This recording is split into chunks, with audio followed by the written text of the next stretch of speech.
हनुमान जी बेनीवाल अंदरूनी रूप से पूरी तरीके से भारतीय जनता पार्टी के सपोर्ट में है और वो केवल मुसलमानों के साथ भी फोटो दिखाने के लिए खिंचवा रहे हैं कि ये नेताजी जो हैं ये केवल और केवल चुनाव के समय ही इनको SC ST और मुसलमान याद आते हैं, बाकी समय ये उनको कुछ भी नहीं समझते हैं। आज दिन भी वो बार बार हर मंच से ये बात बोलते हैं कि वो मोदी जी और अमित शाह जी से उनके बहुत अच्छे घनिष्ठ संबंध है और किसी भी वक्त वो अपना काम बीजेपी से करवा सकते हैं।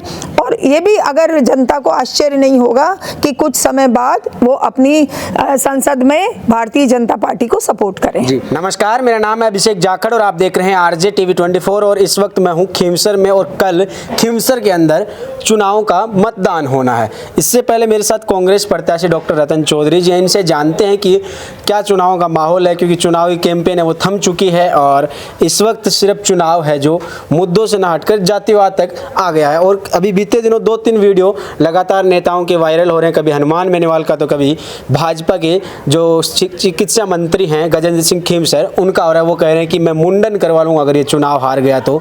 आइए उन सब के बारे में जानकारी लेते हैं। नमस्कार मैम। नमस्कार मैम, सबसे पहले तो जानना चाहूँगा कैंपेन का जो प्रचार प्रसार है वो थम गया है, कैसा लग रहा है? थम गया है और लोगों का पूरा मेरे साथ समर्थन मिल रहा है और मुझे पूरा विश्वास है कि मेरी जीत होगी। जी, लेकिन चुनाव प्रचार थमने के साथ साथ कई वीडियो सोशल मीडिया पर वायरल हो रहे हैं। हनुमान बेनीवाल कहते हुए दिखाई दे रहे हैं भाजपा के नेताओं को कि मेरी बड़े नेताओं से सेटिंग है, मैं अगर यहाँ पे रेवत राम डांगा का पानी निकाल दूंगा। ऐसे कई वीडियो आपने देखे होंगे सोशल मीडिया पर, क्या कहना चाहते हैं उनके बारे में? मेरा तो जनता को यही कहना है कि हनुमान जी बेनीवाल वो शुरू से ही भाजपा की तरफ ही उनका झुकाव रहा है और पिछली बार आप सभी जानते हैं कि वो MP का पद भी उनको भाजपा के सपोर्ट से ही मिला था। और आज दिन भी वो बार बार हर मंच से ये बात बोलते हैं कि वो मोदी जी और अमित शाह जी से उनके बहुत अच्छे घनिष्ठ संबंध है और किसी भी वक्त वो अपना काम बीजेपी से करवा सकते हैं। और ये भी अगर जनता को आश्चर्य नहीं होगा कि कुछ समय बाद वो अपनी संसद में भारतीय जनता पार्टी को सपोर्ट करें। जी, कांग्रेस के साथ साथ बीजेपी के भी कई नेता यहाँ पे कैंपेनिंग के लिए आए, लेकिन वो डायरेक्ट तरीके से कभी हनुमान बेनीवाल पर टारगेट नहीं कर, क्या इशारा ये? वो नहीं कर रहे हैं, वो उनकी समझ होगी, लेकिन मैं तो आपको फिर इसी मंच से सारी जनता को कहना चाह रही हूँ कि हनुमान जी बेनीवाल अंदरूनी रूप से पूरी तरीके से भारतीय जनता पार्टी के सपोर्ट में है और वो केवल मुसलमानों के साथ भी फोटो दिखाने के लिए खिंचवा रहे हैं। कभी दरगाह में जा रहे हैं, कभी भाईचारा मिला रहे हैं, क्या लगता है वो? देखिए, उनकी हमेशा से राजनीति इसी तरीके से रही है कि पहले तो वो भीड़ तंत्र और दबाव का करते हैं और जब भी वोट का समय आता है, इलेक्शन का समय आता है, तो वो सारी समुदाय को जाके पाँव भी पकड़ते हैं, उनका माथा भी टेकते हैं, कभी बीजेपी का दामन थाम लेते हैं, कभी कांग्रेस का दामन थाम लेते हैं और उनका हर तरीके से यही प्रयास रहता है कि येन कैन प्रकार मेरा जो MLA-शिप और MP-शिप बनी रहे। और उसके बाद, और ये तो शुरू से ही वो तो RSS से उन सबसे जुड़े हुए रहे हैं और भारतीय जनता पार्टी में ही पहली बार वो MLA बने थे, फिर उन्होंने स्वतंत्र पार्टी बनाई है, लेकिन अभी भी उनके रग रग में भारतीय जनता पार्टी है। और जनता जनार्दन उनके वीडियो के माध्यम से, मंच के माध्यम से ये बात उनके मुंह से बार बार निकल रही है क्योंकि उनके मन में ही भारतीय जनता पार्टी है। कहने का मतलब अंदरूनी गठबंधन हो सकता है? बिल्कुल हो सकता है और किसी भी क्षण हो सकता है। अच्छा, लेकिन भाजपा के नेताओं के भी वीडियो आ रहे हैं, कभी सतीश पूनिया का आता है तो कभी गजेंद्र सिंह खींवसर का आता है। कल अंतिम चुनाव प्रचार का दिन था तो गजेंद्र सिंह खींवसर कह रहे थे कि ये सीट तो हम हार ही नहीं सकते, अगर ये चुनाव हार गए तो मैं मूंछें कटवा लूँगा, मुंडन कटवा लूँगा। इसके बारे में क्या कहना है? वो क्या करेंगे ये तो उनको तय करना है, मैं इस बारे में कुछ नहीं कहना चाहती, लेकिन ये तय है कि खींवसर में भारतीय जनता पार्टी हार रही है। अच्छा, एक हनुमान बेनीवाल का एक वीडियो हो रहा है सोशल मीडिया पे जिसमें वो SC समुदाय की कोई मीटिंग थी या फिर कोई मतलब पहले की कोई मीटिंग थी जिसमें वो नीला एक पट्टा था उसको फेंकते हुए दिखाए थे, जो जय भीम का ऐसा कुछ था, उसके बारे में क्या कहना है?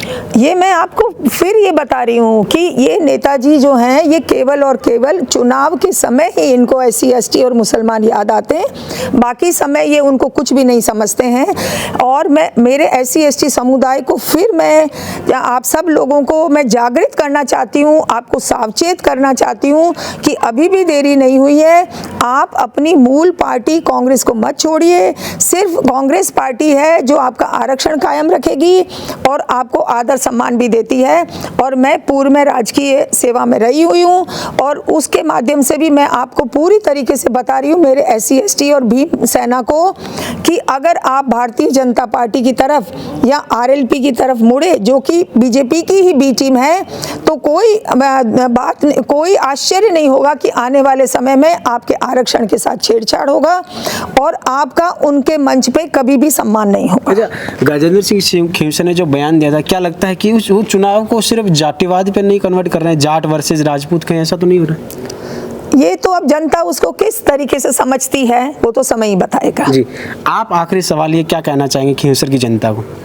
मैं आज पुनः हाथ जोड़कर खींवसर की पूरी मेरी मतदाताओं को निवेदन कर रही हूँ कि अभी भी आप लोग अपना विवेक इस्तेमाल करके एक ईमानदार, अच्छी पार्टी, तुम्हारी सबका भला सोचने वाली पार्टी को आप मतदान करें, जिससे मेरे सभी खींवसर वासियों का विकास होए, उनको अच्छा मार्गदर्शन मिले और सबसे ज़रूरी मेरे आने वाली जो पीढ़ी है, जो नए बच्चे हैं, उनका भविष्य संवारना अब बहुत ज़रूरी हो गया है।